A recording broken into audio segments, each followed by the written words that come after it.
The Vox Markets Podcast with Justin Waite. Nothing in this podcast is intended as investment advice, and the people in this podcast may hold positions in the stocks they talk about. Do not buy anything based solely on a tip or recommendation. Please do your own research. Welcome to the podcast on Wednesday, the 17th of February, 2021. On the podcast today, Cathal Friel, Executive Chairman of Open Orphan, discusses the significance of the ethics approval granted for the COVID-19 human challenge study model. And by the way, just turn on the news, BBC News. Lead item at 11 o'clock was this news. You can't pay for that kind of publicity. Phenomenal. Well done, Carl and the team there. Also on the podcast, Stephen James, Geoscience Manager at Block Energy, talks about the importance of their first gas sales from their West Rustavi Field in Georgia. And at the end of the podcast, I'll be reading out two lists for you, which you can find for yourself, by the way, at voxmarkets.co.uk. And they are the top 5 most followed companies and the top 5 most read companies. By the way, there's lots of content right there at voxmarkets.co.uk. We'll see those lists. In fact, there's an investor presentation there from Blencow. There's a Creo Medical Group ends full year 20 of marginally ahead forecasts. Gene Drive ships first 96 SARS-CoV-2 kits to a US. There's also Plant Healthcare, elevator pitch. Don't forget our COVID-19 index. Biggest riser there is Gene Drive, up 14% to 148. Biggest faller, Hemogenics. It's down 5%, 6.6 pence. Check that out there at voxmarkets.co.uk. Vox Markets is an online community of investors that runs a free mobile and desktop platform that allows you to track news and updates about any UK-listed company, offering RNS push notifications, detailed charts, pricing data, and much more. Find out more at voxmarkets.co.uk/app. And joining me on the podcast right now is Cathal Friel, Executive Chairman of Open Orphan, ORPH is ticker. Cathal, thanks for joining me. Justin, thank you for having me. And I got to say, you're doing something right, because I'm looking at the share price. It's up an all-time high. You're breaking 200 million market cap. Wow. And you must be pleased so far, aren't you? What's going on? Yeah, Justin, look, it's exciting times. Look, being honest with you, this pandemic, everybody had a hard time. UK had a hard time starting, but boy, is UK Inc. really going to come out on top. And in turn, Open Orphan is right at the crest of the wave at the moment, so it's pretty cool. Yeah, well, let's dig into this. You've received ethics approval for the COVID-19 Human Challenge Programme. Tell us more. What does this mean then, Cathal? Yeah, look, simply, back last October, the UK government and ourselves said we were going to test vaccines using the human challenge model that Open Orphan is a world leader in. That means we test vaccines in a controlled environment. We take 100 people and we can test the vaccine. That takes time. We've got full regulatory approval. So that means that program will now proceed with haste. The reason it's critically important is that with the variations coming down the track, there's more reasons you actually need to test these new vaccines quickly and effectively. Yeah. And tell us about the details of the contract you've got with the UK government. Yeah, look, back last October 27th, we announced we had got an initial 10 million contract. That's what we're working on. And they also paid us 3 deposits of 2.5 million each, giving us 7.5 million for a further 3 contracts totaling 30 million. So yeah, that's just the start. So we're piling all into it. It is full steam ahead on it. And the really important bit, the UK government has taken 40 million of contracts with us, but every day of the week we get pharma companies around the world looking to book these slots as well, and more of them. So this is at the moment with variations, better known as mutations, there's an increasing need to test and roll out new vaccines. We have 3 perfectly good vaccines. They're dealing with the pandemic, but there is an urgent need for a fast and effective way to test vaccines now on a 6-week basis rather than a 12-month basis. And that's where human challenge study clinical trials comes in. Yeah. And I was going to ask that. So, like I said, we've got these vaccines rolling out. They're doing very well. Like I said, UK is one of the best in the world. The speed of this programme is phenomenal. And it seems to be, the hospital numbers are coming down. It seems to be having a good impact, positive impact on the numbers. So these vaccines, people would ask, so why do you need these studies if these vaccines are showing to work? And I suppose it's because of the variants, is it? Correct, yeah. Look, if you'd asked some of us 2-3 months ago, we'd say, well, why would you take the risk, these human challenges? Well, it's very clearly, we have 3 wonderful vaccines. They're working, but we have the South African variation. And look, I reassure your listeners, every virus varies, changes, mutates. So common cold, you need new vaccines. So with COVID, it's nothing different. We're going to learn to get used to it. You'll be taking your annual COVID jab. There'll be a range of them. And really, you need some fast way now. The other studies were 40 to 50,000 people around the world had to be tested. Our model now, a lot of people will be vaccinated. It'll be harder to test in phase 3. So rather than going looking for 45,000 volunteers around the world to test the new version, the second generation vaccines, we'll take 100, 150 volunteers and do in 6 weeks in our clinic. It'll be expensive. It's 10, 12, 15 million per study. But we can test the vaccine and prove it works in 6 weeks that otherwise would take 50,000 volunteers, 12 months around the world. Yeah, and that's so important, isn't it, I suppose, because like you say, we're hearing about these new variants all the time, and like you said, this coronavirus now has been around for over a year, so it's bound to have mutated quite a few times. But do you know what? Vaccinations, the word, vaccinations and vaccines have been used so much because of COVID-19. More people are familiar with them, and I suppose, a lot more has been spent on them globally, the money, the expenditure. Are you seeing that, reflected in your pipeline for 2021 and beyond? Absolutely, Justin. Look, vaccines, as I said, and the whole infectious diseases has been the Cinderella industry of the pharma industry for the last 30 years. However, today, it's no longer Cinderella. It's Cinderella did come to a ball and she married her prince.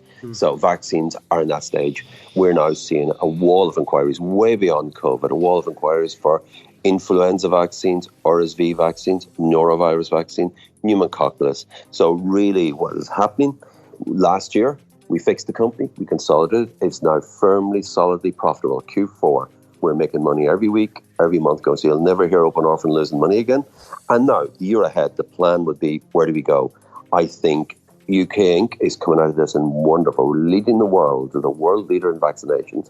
We're leading the world in the testing of vaccines. We're a crest of a wave. I think the plan for Open Orphan is, can we get it to $1 billion company? And that's our target. And we believe that could be achievable. So yes, never been excited, and let's see where we go from here. Marvellous stuff. Okay, well, Kyle, you don't need 3 points with that in the end. I think we'll leave it there. It's good to chat to you as always, and it's nice to see, like you say, we are, at the start, everyone sort of stumbled around not knowing what to do, but I think we've really, took the ball by the horns as far as vaccinations are concerned. Now they're leading the field, and your company's at the forefront as well, so it's very impressive. Kyle, it's good to chat to you, and hopefully we'll catch up in the not-too-distant future. Thanks very much. Just a pleasure. Thank you very much, and we'll certainly keep in touch. The Vox Markets Podcast with Justin Waite. And joining me on the podcast right now is Stephen James, Geoscience Manager at Block Energy, BLOE ticker there. Stephen, thanks for joining me. Thank you very much for inviting me, Justin. Pleased to talk to you. Yeah, and you had some big news out yesterday. We'll talk about that in a bit. Before we do, Stephen, for people not familiar with Block Energy, just give us a brief summary as to what the company's about, please. Certainly. Block Energy, as you say, it's a young E&P company. It's focused on Georgia. It was set up in 2018. The asset base, to my mind, is very exciting. Crosses the spectrum from exploration through appraisal, production and mature field development. Key there is part of what we're talking about this morning specifically, but also just to highlight that we had a transformation towards the end of last year with the acquisition of Block 11B from Schlumberger. Yeah. And like I say, released some significant news yesterday. Your inaugural gas sales in Georgia. Can you talk us through that, please, Stephen? Yes, certainly. Towards the end of last year, we commissioned an EPF, an early production facility, and that's been absolutely critical to yesterday because it's enabled us to achieve our first sales gas production from 2 wells in West Rustavi. Those are WR16A and WR38Z, for those of you that like to know about these things. These were actually hooked up during the course of January.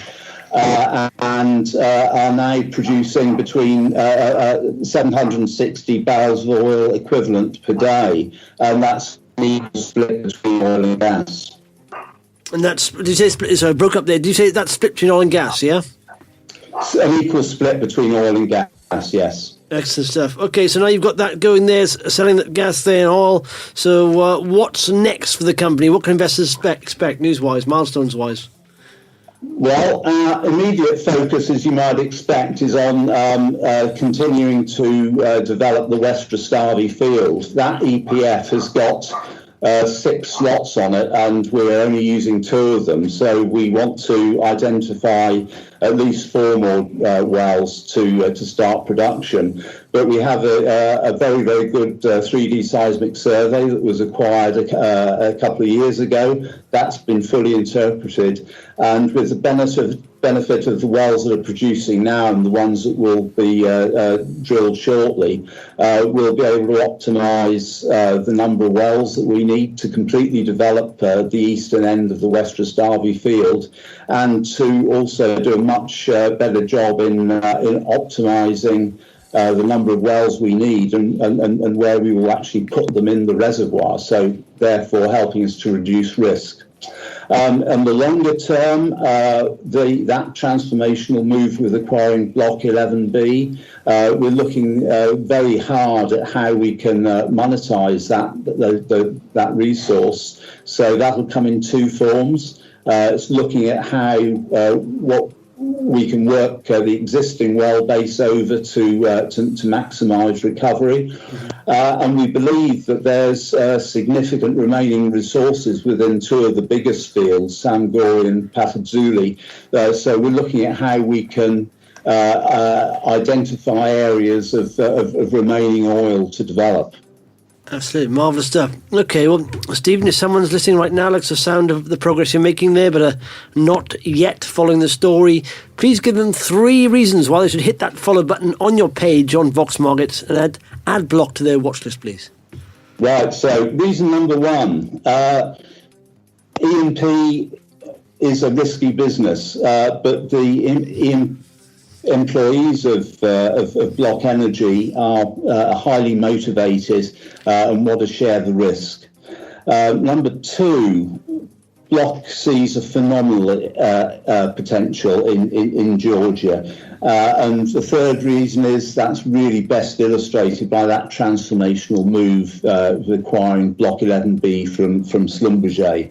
As I said, we believe it contains significant remaining oil and gas reserves right the way from through the reservoir sequence, which involves at least 3 different reservoir types. Excellent stuff. Stephen, good to chat to you, and hopefully we'll catch up in the not-too-distant future. Thank you very much. Okay, good talking to you, Justin. Thank you. Okay, it's time for the top 5 most followed companies on Vox Markets in the last 24 hours. They're at 5. Eve Sleep, up 37% to 6.3. At 4, Mode Global Holdings. After yesterday's podcast, of course, Jonathan was on, up 20% to 80 pence. At 3, Argo Blockchain, up 11.5% to 270. At 2, Online Blockchain. Everything with blockchain titles going mad. Up 48. Do you know what? Argo Blockchain. I covered those, like I said, August 2019. I was very bullish on the Bitcoin. It wasn't going anywhere, pretty much. I just lost patience. I sold Argo, and that was at 7.25 pence. They're now £2.70. A 3,600% rise I missed out on. There you go. You live to play another day. That's the main thing. Online Blockchain is 2, and Canabo Group 78% at 1. Wow, it's gone berserk, some of these stocks, aren't they? Sometimes it always seems to be the ones you're not holding. Can't complain there. Okay, top 5 most read RNSs are as follows. Bear with me, caller. Bear with me. Reports are here. At 5, Brand Shield Systems. Appointment Silicon Valley firm BSC for global PR comms. Open Orphan ethics approval. COVID-19 human challenge study. At 3, Deep Verge. Production orders worth $5 million of modern water equipment. At 2, Argo Blockchain. Notice for general meeting and circular. That's it. See, that's risen so much, even the most boring of RNS gets a read. And at 1, Gene Drive. First US shipments of Gene Drive and 96 SARS-CoV-2 kit. That's it for the podcast. Thanks for listening. Muchos apreciados. The Vox Markets Podcast with Justin Waite. Nothing in this podcast is intended as investment advice, and the people in this podcast may hold positions in the stocks they talk about. Do not buy anything based solely on a tip or recommendation. Please do your own research.